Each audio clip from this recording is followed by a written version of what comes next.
Hey everyone, and welcome to our podcast this week for Ypsilytics, Ypsilytics.com.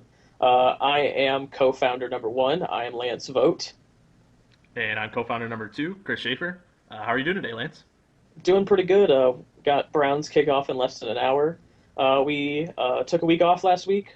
Been traveling a bit, and also gathering the data for our college football projections. Hope you're enjoying those. We're going to go over our quote-unquote other five conferences stuff today.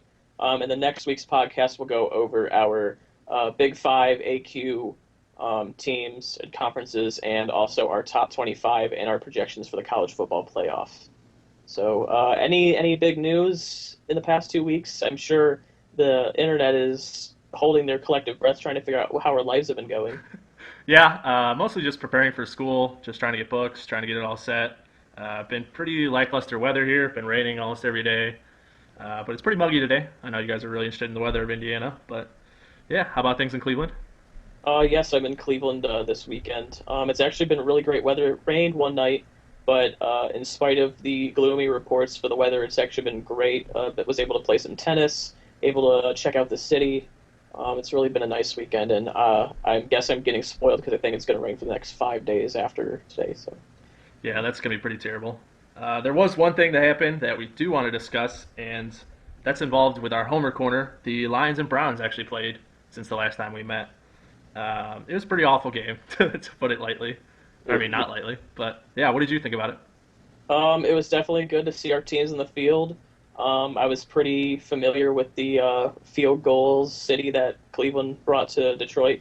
At least Condiff is in midseason form, but other than that, the offense apparently, I don't know if it's just by virtue of having a really strong defense in practice where they just kind of have no confidence in scoring, or if they just suck. But uh, not a lot to be excited about in terms of explosive plays. Manziel had that nice run.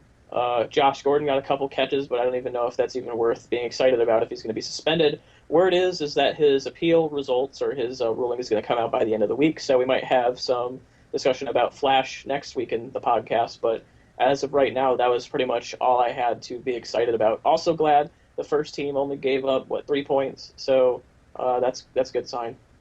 Yeah, not really much on the Lions end either. Stafford and company was really only in there for one series, and yeah, just really a battle of field goals. Um, yeah, it was pretty terrible. Got to see my boy Orlovsky in there. If you don't remember, he was famous in the 0-16 season for getting a safety in the end zone. He stepped out of the back, and it is probably one of the most iconic memories with him. He's pretty terrible. And then the third string quarterback, Kellen Moore, I think he has a lot more upside than Orlovsky does. Yeah, I think I just like him a lot better. It's hard with the field goal kickers because no one's really going to live up to Jason Hanson. And I think they all kind of know that. Akers was decent last year. He missed some kicks he really should have made, but the whole city of Detroit kind of got down on him, mostly because he wasn't all reliable Jason Hanson. So Yeah, he Akers was big in Philadelphia for a while. I think yeah, yeah, that's he where was he in made his San name in San Francisco. Francisco. Yep. Yeah, and then Dawson took over in San Francisco. I miss Phil so much, but Condo's been doing okay in Cleveland, so I have no reason to argue. But also, did you catch the Lions Raiders game over the weekend, or hear about it, or read about it at I all? listened to it on the radio. It's kind of one of the struggles I have being a Lions fan in Indiana. Really don't get it on TV, which Right, kind of stinks. I thought I might get it because it was a late game because it was in Oakland, right. but yeah, I wasn't able to get it. So I did listen to it on the radio. Seemed like they were doing all right. It's still kind of hard to gauge them without Calvin Johnson, and I don't know. He's really a pivotal piece that if you leave him in single coverage, he's going to make a difference. If you put him in double coverage, that leaves someone with an opening to make a play. So Right. he's really a cornerstone, and it's kind of hard to judge the Lions' offense without him. I think Caldwell's been doing a good job. I've been trying to listen to as many of his media conversations as possible, and he's definitely the Jim Caldwell I remember from his In last coaching Indianapolis, stint. yeah. Yeah, in Indianapolis, and he's professional, and he seems to care a lot about his teams. So I'm hopeful, but I'm also a little weary. Yeah, so Browns, not really much to speak about since their second preseason game is about to kick off in 45 minutes. But Hoyer gets the start. Chances are, I'm pretty sure Hoyer's going to be the starting quarterback week one, which is what I've been saying all along. barring some sort of injury or him having a nuclear meltdown tonight against Washington, who shouldn't be that formidable of a defense. But one thing that was interesting that has nothing really to do with the team on the field, there was the ice bucket challenge that's been going around for 2 weeks. Rex Ryan of the Jets challenged Mike Pettin and the Browns to do the ice bucket challenge because there's been a rift between Ryan and Pettin over the summer about playbooks and Pettin stealing the "play like a Jet" as a "play like a Brown" motto. And so Pettin, in the video before they got about, I guess, half the team got dumped with ice water, told Rex, if you want to go toe-to-toe, you know where to find me. So unfortunately, the Browns aren't playing the Jets this year. At least I don't think so. But if they did, that would have been some pretty dramatic television going on. So yeah. It's nice to see something about the Browns that doesn't involve Johnny Manziel. yeah. The ESPN's coverage of him in the Lions-Browns game was atrocious afterwards. What did they say? It was spectacular or exciting? I think it was electric was the word they Oh yeah, used. electrifying debut. Yeah, it was far from it. It was far from electrifying. Yeah. Yeah. Coincidentally, just to kind of plug my own article a little bit, the article I wrote about the media circus, one of the halves of it surrounded Johnny Manziel, and the one person he was most comparable to was actually RG3, who he'll be facing tonight. So Yeah. Really interesting. We'll see how both of them do. See if RG3 is more mobile. Last year he just wasn't himself. yeah, See if he's just a one-year wonder or if he's going to get back to his old self. And also Kyle Shanahan, who was the offensive coordinator for RG3, is now the offensive coordinator in Cleveland. So right. that's also another interesting thing. One interesting thing I noticed going through the social media during that Lions-Browns game was some talk of Kyle Shanahan and whether or not he kind of had a regard for his quarterbacks. People think that he calls kind of questionable calls that put his quarterback in danger. It was just kind of an interesting discussion, and it'll be interesting to kind of see that as the season unfolds. Yeah, in the first preseason game, I don't know so much with Hoyer, but Hoyer had great protection. Hoyer, the offensive line seemed to really mesh. The plays that they designed for him got him out on bootlegs and got him a lot of space where he wasn't going to be a runner. He was just they were giving him space where the line could do its job and he wouldn't have to worry about a pass rush really and could just find the throw that he needed to make. Manziel, on the other hand, I don't know if it's so much of him being a rookie and not trusting his instincts or being able to adjust to the speed, but Manziel was taking a lot of risky runs. He did slide in that nice play, did run out of bounds in that one where he could have just thrown in the flat for the first down. But that first rush he did where it was a no gate where he basically landed on his neck, not so much. Yeah, that was pretty scary. Yeah, the Connor Shaw party, I guess, if that doesn't work out. Rex Grossman on the team right now, probably just to mentor the two quarterbacks in Shanahan's offense, but he might get some action tonight. Hopefully Connor Shaw gets to play tonight. I want to see what he can do. I honestly think that if it turns out that Manziel's a stud or does really well and Hoyer goes off to greener pastures, Connor Shaw would be a good backup to Manziel, kind of like what they had with RG3 in Washington with, was it Kirk Cousins who backed him up? Yes. Yep. Another Michigan State quarterback. Yeah, well, no coincidence there. Yeah, and I'm pretty familiar with Rex Grossman. He was quarterback for the Bears while I lived in Illinois. He was nothing to really write home to mom about, but I could see him being a pretty good mentor. So I think he'll succeed in that role. Yeah, so, and then some other news. The Cavaliers have signed Sean Marion officially, so we now have a very veteran-laden bench, which is exciting. Yeah, definitely. That's a big step forward for the Cavs. And hopefully Kevin Love. Yeah, countdown. Chances are, if the Kevin Love trade does go through, it will be this weekend. It will be Isn't it the 25th? What the 23rd, actually. So by the time of our next podcast, Kevin Love should be a Cavalier if the reports are accurate. Yeah, very exciting stuff. Some kind of lackluster news. The Tigers are doing awful. Since acquiring David Price, their pitching staff has been pretty lackluster, including the start of Farmer, where he actually did win. But he was a Joe Schmo before then, and I don't know what's up with the team. Well, it's mainly they've been decimated with injuries. I mean, Verlander's on the. I don't know if he's on the DL officially, but he's missing his next start. I don't know if it's just because he's getting his wear and tear, or if he just got shelled last out against Pittsburgh. And also Sanchez has been on the DL as well. So that's really shown how their depth is depleted in the farm system. I believe they're now not even a playoff team right now. They're a half game out behind Seattle for the second wild card, and a game and a half behind Kansas City, who's just been hot. However, I'm not sure how many games Detroit and Kansas City have left, but the Indians and Kansas City have 7 games. The Indians and the Tigers have 7 games. Yeah, So it'll be tight. it'll be a really tight race. I think Kansas City is going to recede a little bit coming up soon. So they didn't really make any additions at the trade deadline. They've been really hot right now, but they've actually been pretty weak in the division this year. If my memory serves me correctly, they're about a 500 in the division. So if they're going to play 500 baseball against the Indians and Tigers down the stretch, that's going to really open it up for that's those not two going to bode teams well to for make them. Yeah, so not counting them out, ESPN's all up on them because they've won, I think, like 12 of 15 or like 20 of 25 or something like that, some crazy number like that. But they really haven't played, besides that series against Oakland, it's been a pretty smooth sailing for them. So September should be exciting as long as the teams kind of stay bunched up as they are right now. Indians are a little further behind, but they do have 14 games against those two teams. So if they can get hot against the division, then they could be in it, but I'm not really counting on them. So I wish them the best. I'm hopeful. Wrote that in my homer corner, but I mean, if they don't, if they can't score runs, they've basically been unable to get anybody across.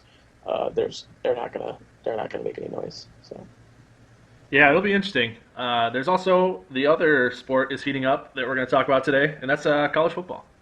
And to start that off, we're going to discuss the Sun Belt Conference, which is one of the ones that you had projected. yeah, so today we're going to talk about the 5 other conferences as they're being denoted now with the exit of the BCS, so the entrance of the college football playoff. The Sun Belt Conference is probably the one conference that if you were to have a quiz on name the 10 conferences, the Sun Belt would probably have the fewest number of correct responses. Not to say that no one knows who they are, but they probably are the least known. But they do have a couple of good teams, particularly recently they've had a lot of exposure with the emergence of schools like Western Kentucky, who have Bobby Petrino as their head coach. They have now moved on to Conference USA, which you will talk about shortly. But they do have the defending co-champions, Louisiana Lafayette and Arkansas State. Louisiana Lafayette has a quarterback named Terrence Broadway. He's pretty solid. I heard there was a little bit of speculation he could be a Heisman candidate, but not too familiar with the Sun Belt to speculate on individual players. What we do for these projections is we mainly look at aggregate statistics from the teams and their recent performances and compare them to the recent performances of past conference champions or just the conference as a whole. You have your own methodology, I have my own methodology, but they kind of have similar outcomes. So what I do for my methodologies, which I guess I'll call the vote method, which I've been describing in the articles, we have the Sun Belt / Conference USA article out already, and the Mid-American and Mountain West Conference, the American Conference, the Big 12 one. A little bit of a delay on that. That'll be out tomorrow, as well as there's a good chance we'll also have our Big 10 and Pac-12 projections out tomorrow, but we will save those discussions for next week's podcast when we start talking about the top 25 and who's got the chops to make it to the college football playoff. But anyways, my methodology it's a little bit complicated, so I'm going to try and make this as simplified as possible for those of you who are interested in analytics but not so familiar with statistical analysis or statistical methods. So basically what I took is all the statistics of the teams that competed in the conference or members of this year are members of that conference. It was different for the Sun Belt and Conference USA because we had a couple teams that jumped from the FCS to the FBS. So we either didn't have a full data set on them or we only had a couple games from them. So we kind of had to do our best to make their projections. So what we did for at least my methodology is I would take the game-by-game statistics of all those games that those teams played in recent years, particularly last year. I would run a probit regression, which is the same regression analysis that I used for the colored turf article, which is that you make a dependent variable, which is the variable that is adjusted based on the other factors that you're analyzing. So with the dependent variable being whether the team won or not. So basically what the other variables are going to predict what is the percent change of their likelihood of winning based on the specific variable, other things held constant. So what I do is once I put that into a statistical data package, it will spit out numbers saying that for every touchdown, for every turnover, for every takeaway, for every 1% higher completion percentage, for every yard a team gains, this is how much percent likelihood of that team winning has changed. So the first step that you have to do when you throw all these numbers in is you have to decide whether or not that variable is what's called statistically significant, whether or not that variable has a strong enough impact where you can say this is not due to random chance, this is because of uh, this is because of the actual effect that is being caused by this variable changing. So based on that, I narrowed it from what we have 45 variables, 42 variables, 42, yeah. 42 variables, narrowed it down to 7 for mine. You did differential, I did not do differential. So that's why mine's 7, yours has fewer variables, um, which were passing touchdowns, rushing touchdowns, turnovers, takeaways, touchdowns given up on passing and rushing, and completion percentage from the team that you're analyzing. Using that, I got what are called coefficients, which says for say one touchdown, this is how much more percent likelihood that team is of winning. So what I did was I took the average number of touchdowns per game, or completion percentage per game, or turnovers per game, and I found the statistical mean and median for the conference, which means that the average team in the conference, so a team that goes like 4-4 in their conference, goes 500 in their conference, this is what their stats would likely look like per game on average. So what I did was I took every individual team's statistics and took the difference between the median and mean, the averages, and the actual average for that team, for the conference average and the team average, and got the difference for all those. Then multiplied those differences times the coefficient I got from the regression I ran, added all those numbers up, and got what I call the vote coefficient. The vote coefficient is the sum of the product of the coefficient, which indicates how much that one variable changing increases your odds of winning the game, times the difference between the conference average and that team's average. So what that would do is turning the ball over has a negative sign on it, so that means it decreases your chance of winning. Scored a touchdown or taking the ball away from the other team increases your chances of winning the game, so it has a positive sign. So it ends up canceling themselves out.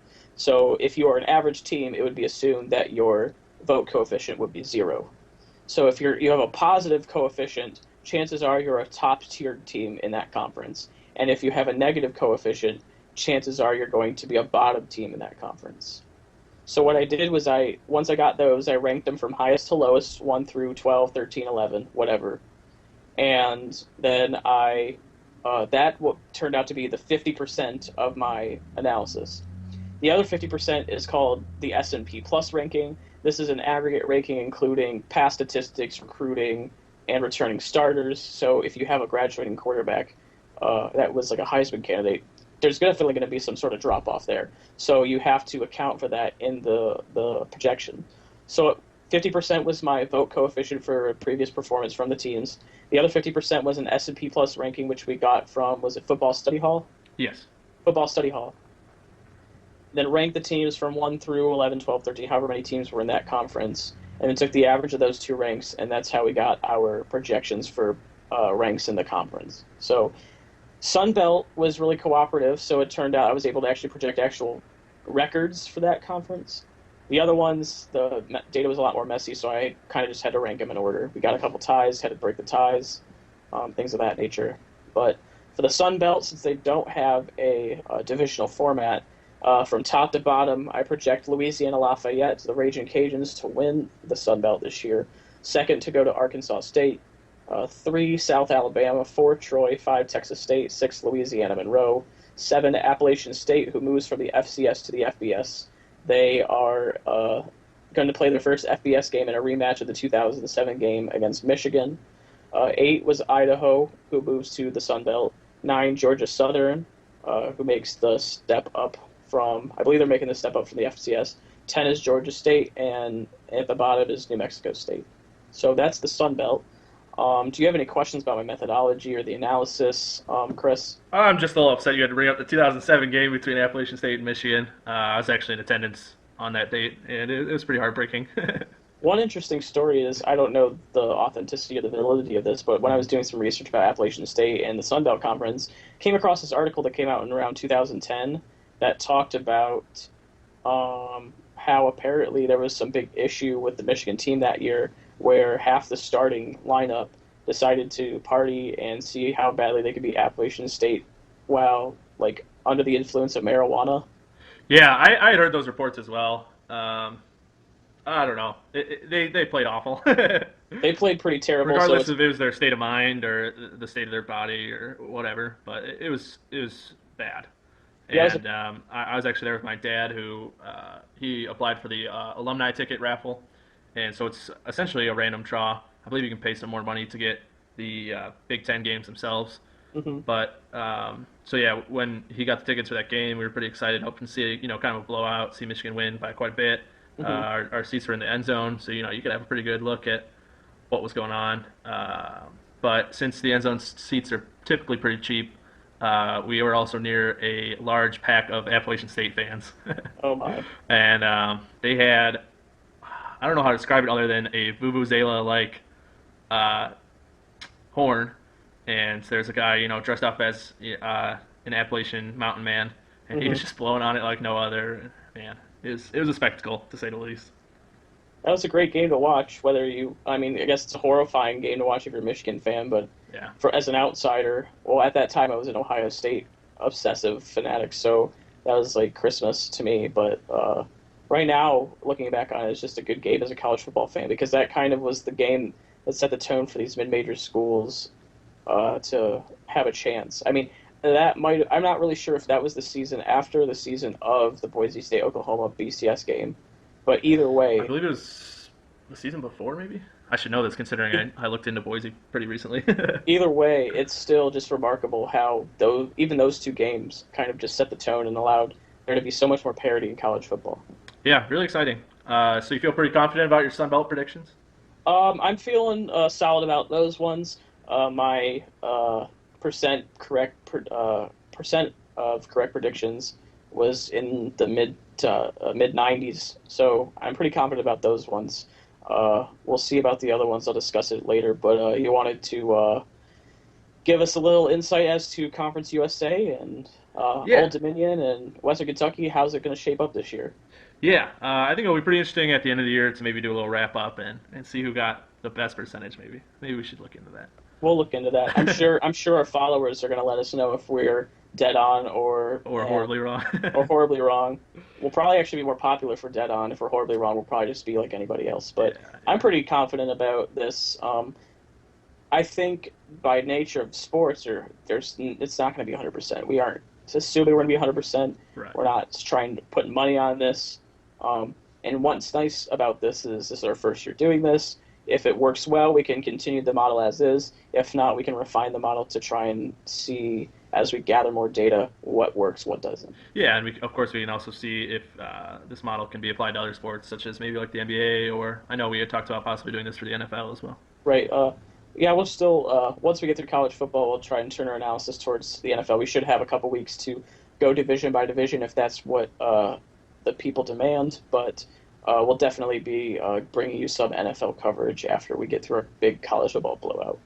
Yeah, so I used a slightly different method for my Conference USA projections. Um, I guess this method is being known as the Schaefer method, as I am a Schaefer.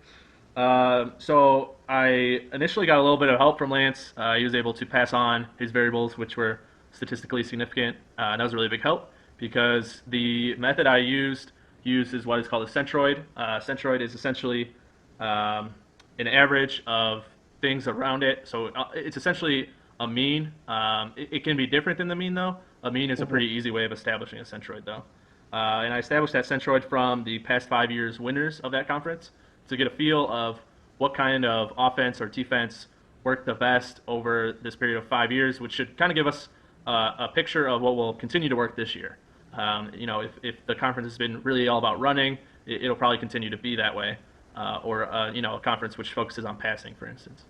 And so it would have been pretty complicated to use the centroid to measure distances with our original data because it was 42 attributes or if you like to think of it in spreadsheet terms, 42 columns of information.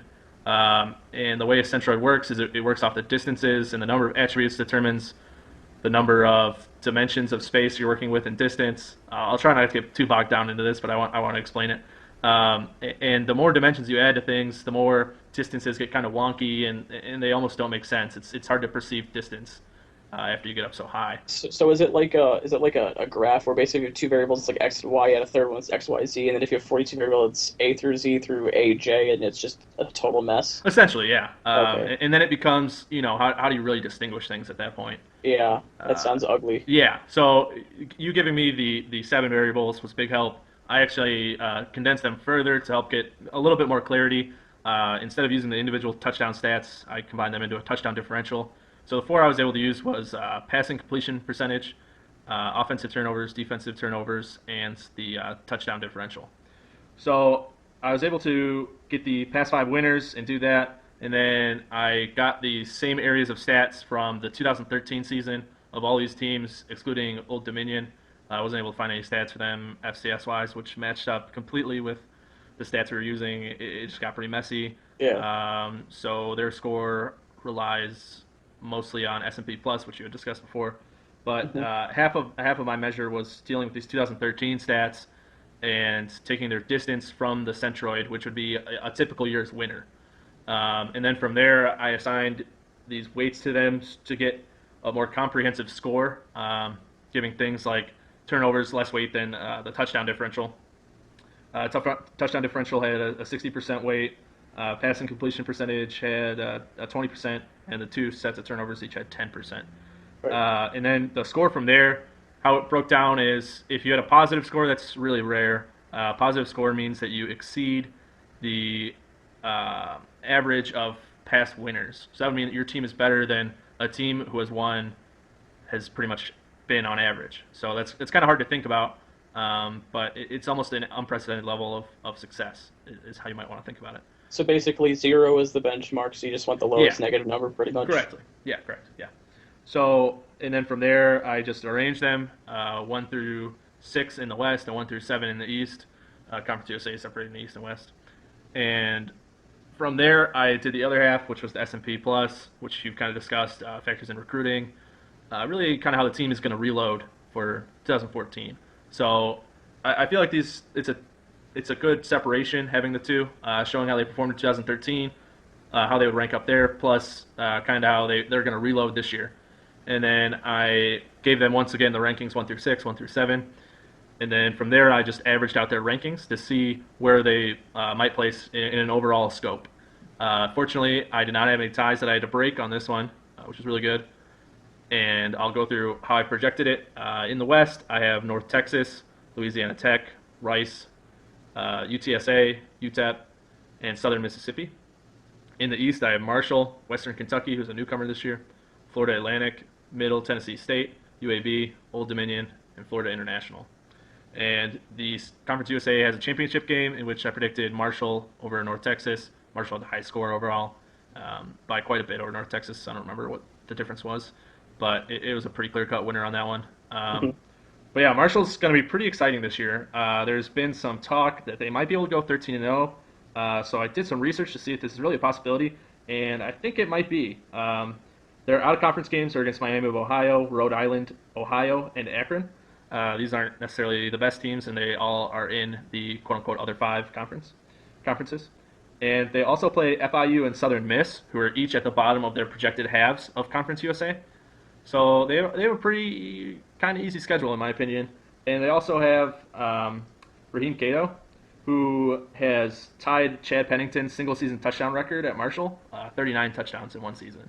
Yeah, and Pennington was a Heisman finalist when he did that, so that's pretty high accolades for Mr. Cato. Yeah, unfortunately, Pennington didn't really turn out in the NFL, but No, he did have a following though. yeah. Yeah, But yeah, he wasn't good. No, he wasn't that good. But yeah, so Marshall's actually a team we might want to watch out for when we look towards our playoff projections. I mean, it's entirely possible they end the season 13-0 with that schedule. I mean, Yeah, they're we could have our first playoff controversy in the first year.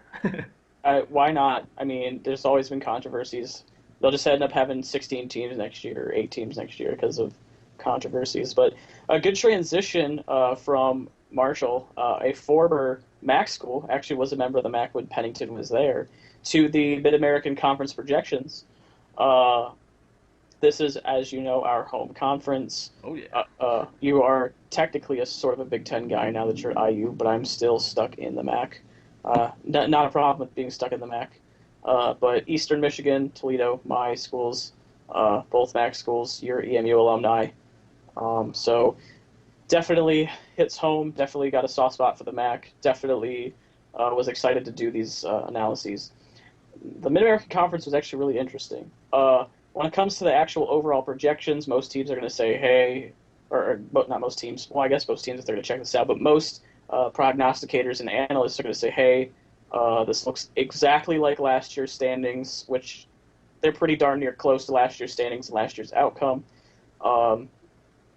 But the way these teams are very close together at the top in the West makes it for a really interesting season in terms of the statistics. So Bowling Green is last year's champion. They upset the previously undefeated NIU Huskies, who were trying to make their second consecutive appearance at a BCS Bowl last year. So BG spoiled that. BG reloads. They have a new coach who can build their offense up. BG has prided themselves on defense the past, I don't know, for a long time. Since Urban Meyer left, essentially, they've tried to become a defensive ball club. They have a really strong defense. Their player of the year candidate, who's probably going to win player of the year, is Matt Johnson. Really good quarterback. Really solid, good experience. He'll definitely be a great signal caller for that offense this year. When it came to the projections and with the vote coefficient, they were clearly the team to beat in the S&P, although Toledo was very close to them. In the vote coefficient, they were actually in third place, but when you took the averages together, they were the best team. However, there's a good chance that NIU, Ball State, or Toledo, any of them could win the West. And there's a good chance that if those teams would have still had their quarterbacks from a year ago, they would have beat BG in the MAC championship. However, the way the vote coefficient was adjusted and the S&P adjusted things because Ball State lost Keith Wenning and NIU lost Jordan Lynch, who's a Heisman Trophy candidate last year. With BG's additions on offense and them losing their quarterbacks, that's what swings the conference championship in Bowling Green's favor. So I'll go through my rankings in a second, but in terms of coming out of the West, it's almost a toss-up between the Huskies and the Cardinals of Ball State, although Toledo could just as easily win the West. I do still think NIU has the talent to win it again. But in the MAC championship out of the East, I have Bowling Green, and I have them beating NIU. When it comes to 1 through 6 in the West, I have it NIU, Ball State, Toledo, Central Michigan, Western Michigan, and unfortunately, rounding out the West is our alma mater, Eastern Michigan. You're killing me. My heart is crumbling. It was so sad to project them to finish last in the West. Never fear they weren't projected to finish dead last in the MAC. Still two teams that were ranked below them. However, I do think if there are teams that will perform better than their rankings, Eastern could be one of them, and Miami could be the other one. So Eastern was projected to finish last. That was mainly because their point differential was so abhorrent last year. They gave up 542 points last year, which was the worst in the MAC by 70 points. That's pretty bad. Yeah, it was pretty rough. They are also the third worst team by the S&P in the conference, in which they are only 8th from the bottom in the entire FBS. So that's why they're where they're at. I believe in you, Creighton. I'm hoping for at least 4+ wins this year. Our boy, Chris Creighton, at the factory. Prove him wrong at the factory. Come on. And right now the competition's between Brogan Roback and Rob Bolden for the spot. Rob Bolden just transferred from LSU. He was a 4-star quarterback out of Michigan. Roback was our 4-star quarterback out of Toledo, St. John's High School. He played a little bit last year.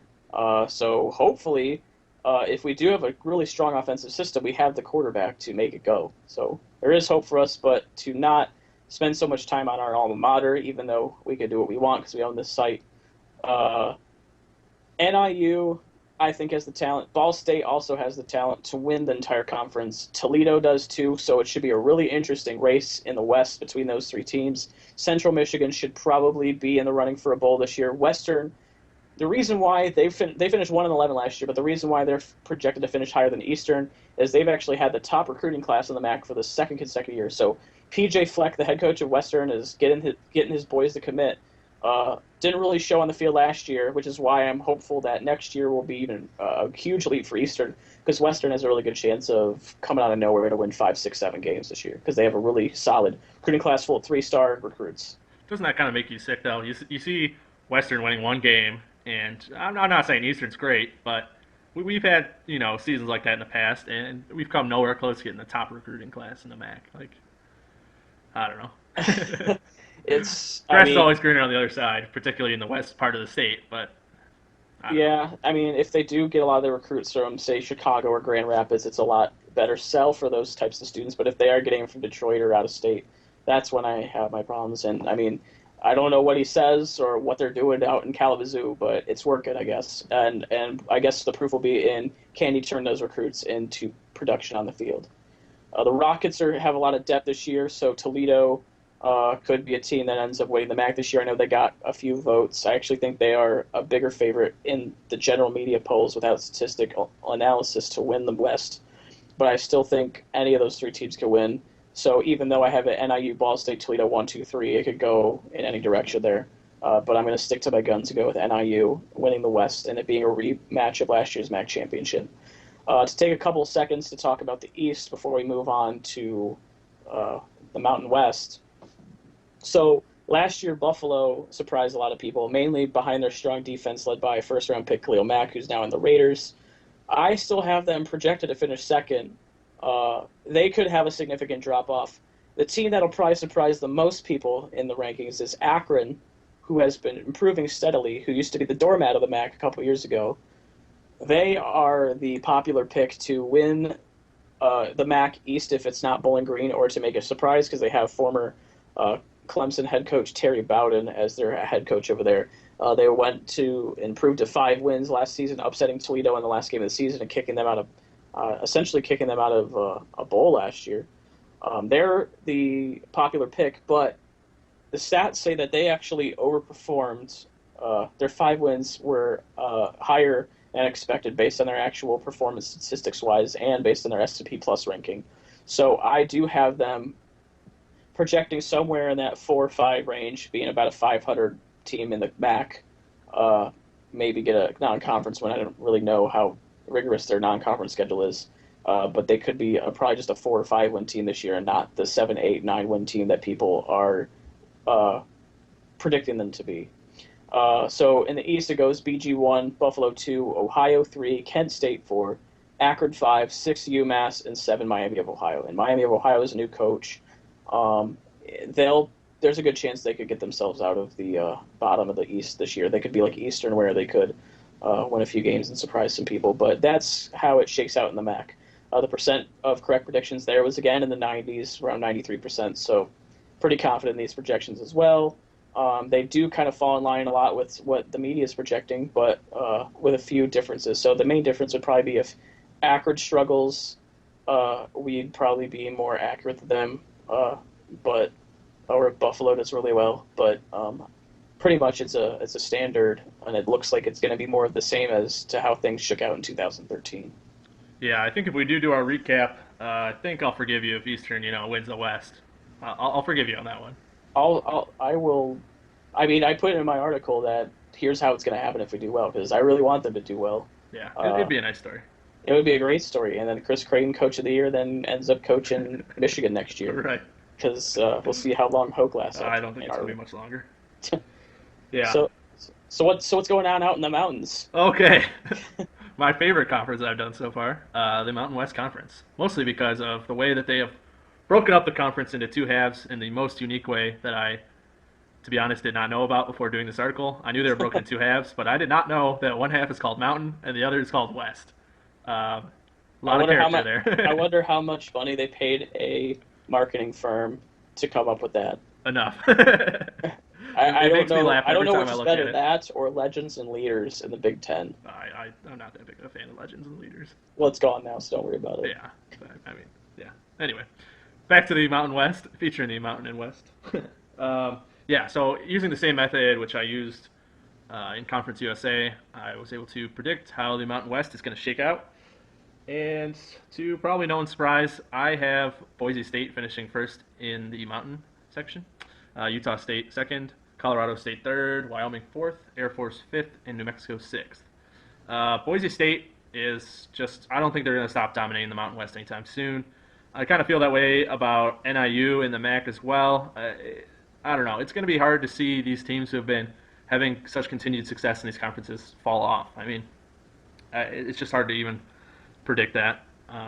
In the West, we have Fresno State finishing first, San Diego State second, Nevada third, San Jose State fourth, UNLV fifth, and Hawaii rounds out the West. The Mountain West also has a championship game in which I predicted Boise State over Fresno State. Just to kind of give an idea of how this went, there was in fact a three-way tie between Nevada, San Jose State, and UNLV. To break this, the first thing I turned to was whether or not they had a returning starting quarterback. Returning starting quarterback is pretty invaluable in any football discussion. I mean, if Unless they're Dan Orlovsky. Okay. I mean, he's not going to start, so I hope, ever. I miss Sean Hill, but don't get me started on that. So yeah, that allowed Nevada to finish in the third spot. A lot of projections have Nevada in the fourth or fifth, but I think their ability to have that returning starting quarterback gives them an edge over San Jose State and UNLV. And the way I broke the SJSU and UNLV tie was the S&P Plus ranking in order to determine which one of them was able to reload better. And San Jose State had the higher metric there. It was by quite a bit.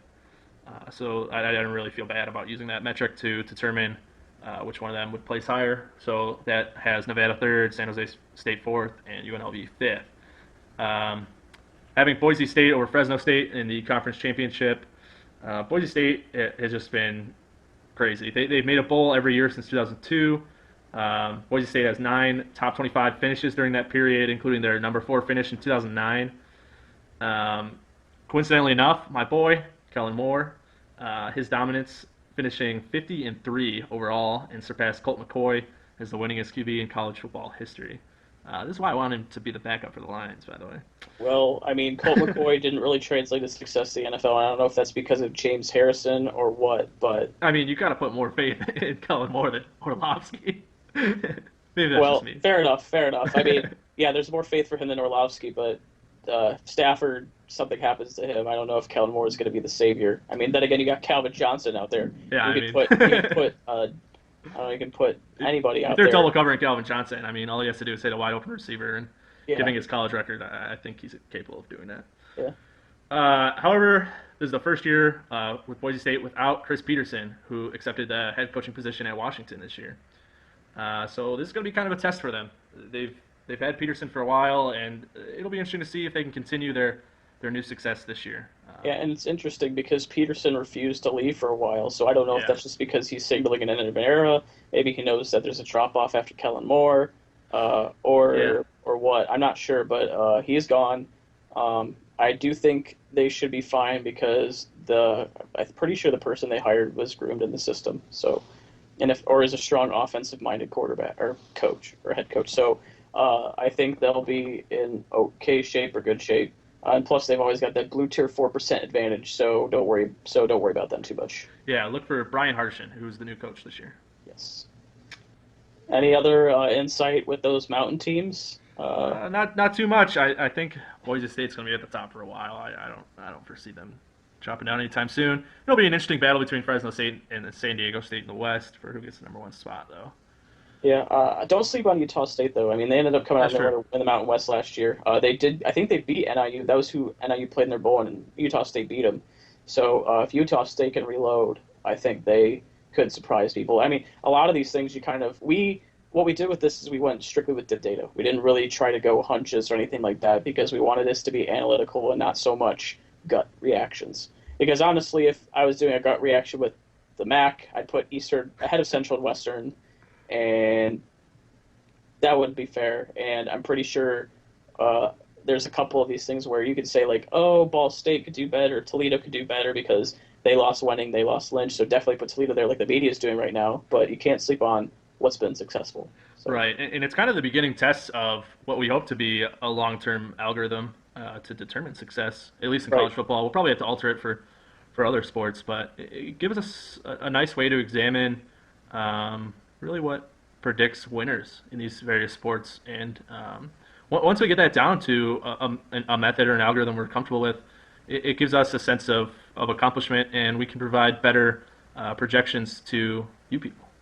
You people, what do you mean, you people? The fans, I don't know, the people, The listeners, the the listeners, the readers. yeah, But one thing that's interesting also is we're here to start the conversation. We're not yeah. sitting here saying that we know that this is going to happen. We're not sitting here acting like we're Nostradamus. Even if we're right, we're not going to say, oh, gloat, and maybe we'll gloat a little bit, but we're not going to try to act like these Vegas sharks or these people that think that we know everything. We know that a lot of this is about uncertainty. That's why we preface a lot of this stuff with other things held constant, because other things are going to change and cause things to be different than what we project. But we wanted to start the conversation and kind of try to move all sports into a statistical wave instead of just baseball or just with basic statistics. We want to try and make this more sophisticated because Chris and I are both people that are really curious about solving problems or answering questions, and this is hopefully a way that can answer questions instead of just people on ESPN or sports talk radio with their crazy opinions just yelling nonsense out their phones. So hopefully we are right, but if we're not, There's know always room to that improve. there's always room to improve and stick with us for the long haul. And we're going to try and refine our models to try and give you the best analysis and the best coverage and the best projections. Anyways, to transition to our final conference that we're going to talk about today, the American Conference. These standings are really, I'm going to say they're all interesting to me, but particularly these ones because there's a big disparity in this conference particularly between who's projected to end up where and where the media is projecting them to be.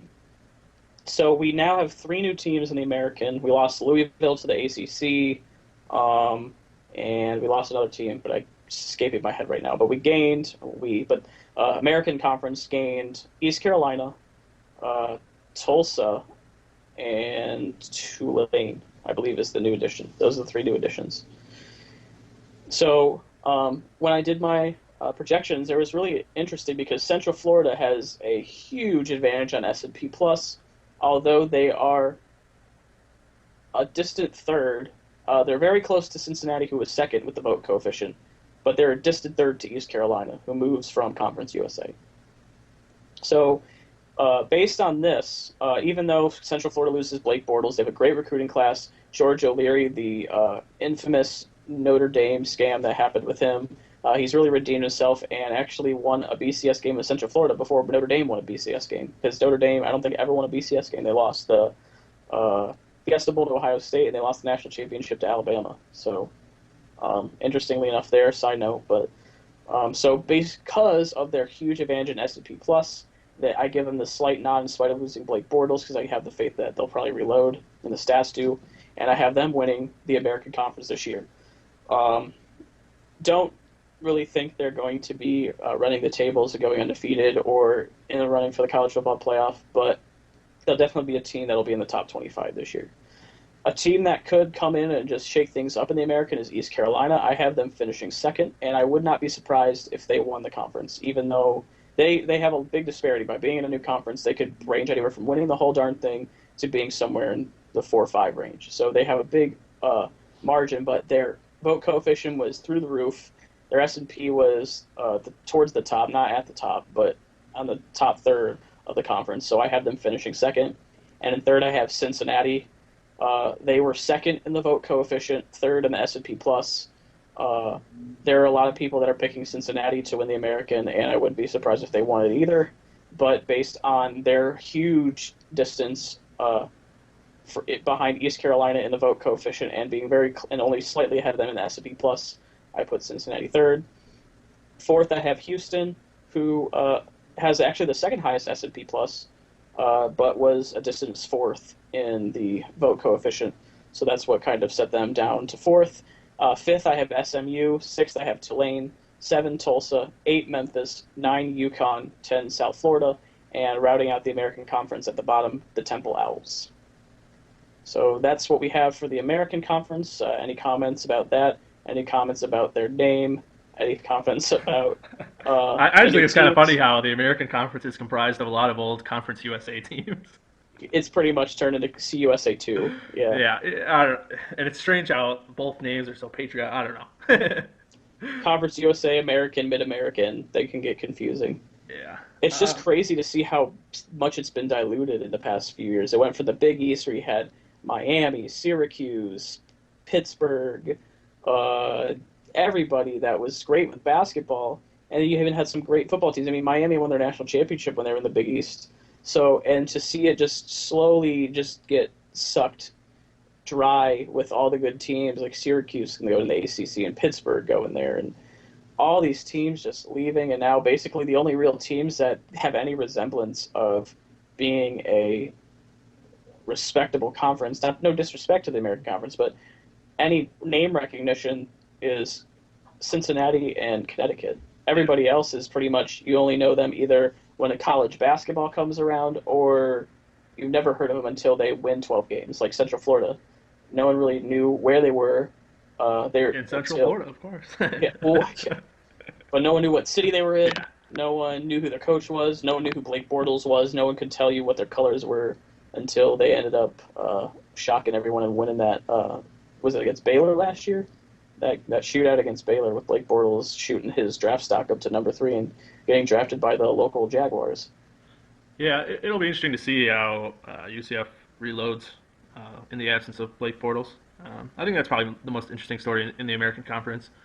Um, Yeah, SMU is always interesting because of yeah, how they had that the death death penalty. penalty Yeah, and how they rose back up and got into a bowl recently. So it's nice. I'm sure the alumni from 30 years ago are pretty excited to see them have some relevancy again. It'll be interesting to see how Tulsa, Tulane, how they perform.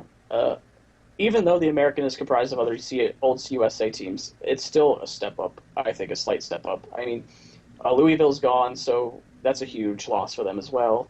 But I think it is a step up, and it'll be interesting to see how they do against these teams that are more built to have strong football teams. yeah, it'll be interesting. I think a lot of these are interesting for different reasons. Whether it's going to be teams that kind of dominate a conference or just kind of relative parity. It'll be interesting to see which of those two options kind of happens at the end of the season. Yeah. So, out of the teams that you analyzed, who do you see as a potential CFP buster, or anyone that could just kind of run the tables or be potentially one of those top 10 teams this year? As much as I'd love to put my money on Boise State, I'm gonna have to go with Marshall, simply because they have kind of a cupcake schedule.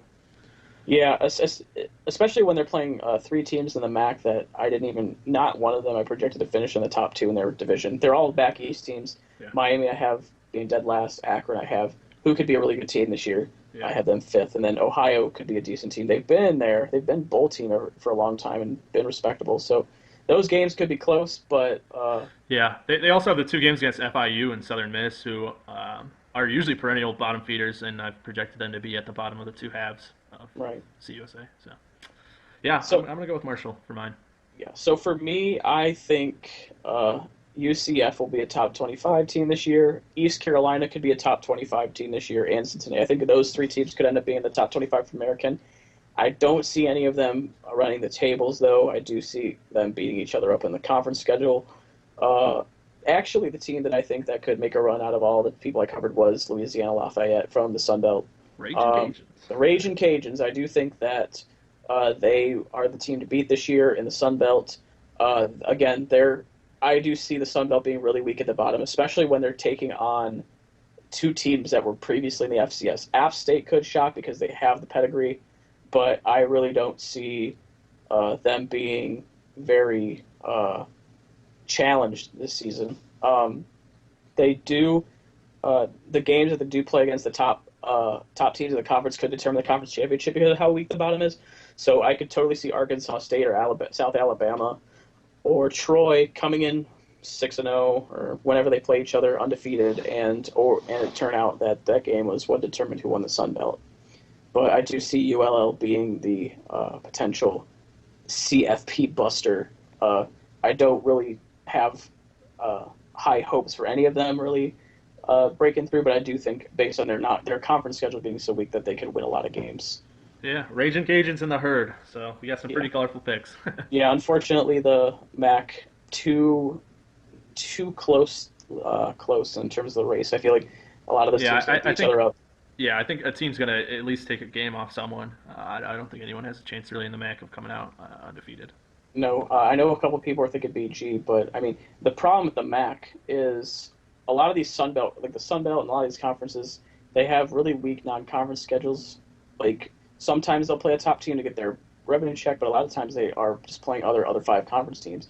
Typically, because of the MAC and where it's located, there's usually always a Big Ten team on each Yeah. team's schedule, and that usually puts a wrinkle in their opportunity. NIU last year played either Iowa or Purdue or someone. I think it was Purdue, or maybe they beat both of them. But Iowa wasn't that great. Purdue was horrible, Yeah, they're and dreadful. so that really wasn't too big of a competition. Meanwhile, you got like directional Michigan schools playing Michigan State every year, and I know Central beat them with Dan Lefevre a few years ago, but Yeah, I remember no that. one's really. But that was at Mount Pleasant, Yep. so um, going into East Lansing, which the Eagles will do this year, and they go to Gainesville this year. They go to the Swamp and play Florida. Uh, well, they were not like we're expecting them to run the tables anyways, but you see year to year these teams having to go into these big time games, and that kind of really is the reason why the MAC has never really had a team besides NIU recently that has had a chance to break up the BCS or in this case the college football playoff. Yeah, it's going to be an interesting year. It'll be interesting to see how these other five quote unquote conferences do, and hopefully we'll get some good projections for the top five conferences as well. Hopefully we don't have anything too out of the ordinary coming up. Yeah, so really excited to cover the big time schools. Love the little schools, and I was really happy to be able to cover these and get to know more about these schools. And like we said when we started our website, we want to try and draw a lot more attention to them, even though we'll of course draw attention to the big schools and write about them a lot.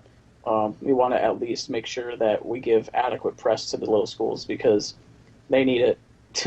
Oh yeah, oh yeah, yeah. Looking through some of the websites, even just to gain some more knowledge, you could tell the difference in staff even that these conferences have. Yeah, definitely. And I also like how approachable they are. So Yeah, um, with things and moving into the future, really excited that EMU considers us as media. yeah, So that's a step in the right direction. yeah. Um, but looking like Brian Hoyer not so great at starting for the Browns so far. So there is a chance Johnny Manziel might be starting week one, and we will probably know that by next podcast. So it's going to be a lot of Homer Corner to talk about next podcast. So we'll either Brace have to yourselves. brace yourselves. We'll either have to break it into two podcasts or just have another long one or just be more expedient with our analysis of the big schools. But anyways, I believe we are approaching the caboose of this week's podcast. I really appreciate all the work that Chris has put into the website, and really happy with how it looks and how the content has been going up consistently. And I hope that you guys are noticing it and enjoying the content. As always, if you have any suggestions, um, please email us at ypsilytics@gmail.com, post on our Facebook page, comment on our articles, tweet at us. And speaking of Twitter, we are going to have a special Homer Corner coming up in the next few days regarding fantasy football team names that are related to our teams. So for Cleveland-based teams, Detroit-based teams, MAC schools. If you've got any suggestions for our article, please tweet at us at Ypsilytics, or just let us know. And hopefully yours will make it into the podcast of the article, and we will definitely give you a shout out if it does. So with that being said, have a good week, everybody. I am Lance Vogt signing out. This is Chris Schaefer, feeling poor after accepting my Matthew Stafford loans. Signing out. Thanks, guys.